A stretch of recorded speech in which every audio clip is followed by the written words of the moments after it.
I'm going to jump in on this question for both of you guys. So this is a county that's a very interesting and beautiful place, but it's also kind of a land of haves and have-nots. And so one of the problems here in Salinas is that we have a huge farm worker population that is basically in a state of poverty most of the time. And when they're not, they're just barely getting along. So it's ironic that here we are in a $4 billion ag economy, guys, and yet the very people that grow the food and pick our food can barely survive and let alone maintain a family. So I want to start with you, Sam. From a federal level, is there anything we can do more than what we're currently doing to try to lift the very people, the farm workers, out of the state of poverty they're in?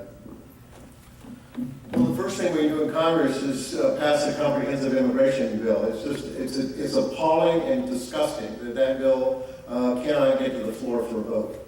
It's the Republicans that are holding it up because they're in control of the House. The Senate has passed the bill with bipartisan support, and it's been sitting there for over a year. That would do more to lift up the dignity and legality of an incredible amount of workforce. You're right. We have to, I've been the biggest champion for affordable housing. You do that through inclusionary. You do that, and California's going to be doing more and more of that. You essentially say if you're going to build 100 units or 100 apartments, 25% or whatever, I think Salinas has said 30 to 40%, an incredible high number, are going to be marketed at an affordable rate.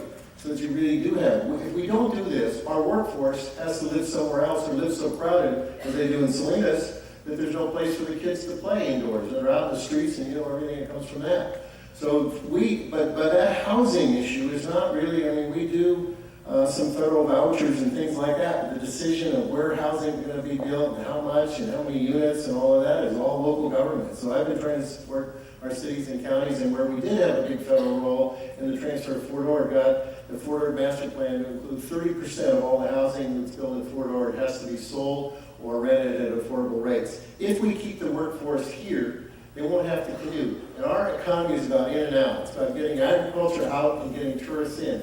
And I'll tell you, neither one of them will work if you have to get into these transportation jams where you can satisfy neither. So to save our economy, we've got to allow our workforce to live close to their jobs. And the only way we can do that is some affordable workforce housing.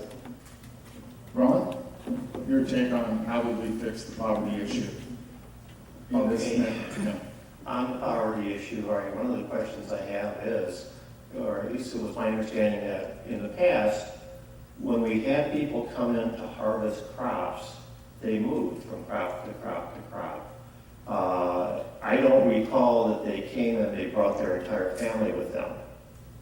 If they bring their entire family with them, then it's a completely different scenario. Sam talked about the immigration issue here. And I don't, he believes that the borders are perfectly secure. But I have a number of CDs up there that anyone can take. And on those CDs, I've got reference materials.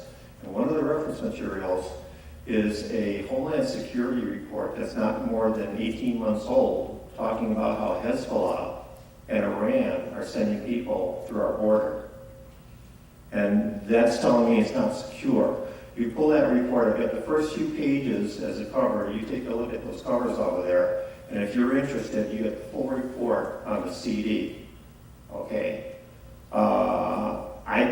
It's my understanding also that there are living quarters for low-income individuals in the county for the farm workers, but I think it's a completely different issue if you wind up having them come with their families, and I can't agree with that. Usually they just come, work, and go to the next crop. I'd entertain your questions on this issue when we get the opportunity to get questions from the public. Thank you.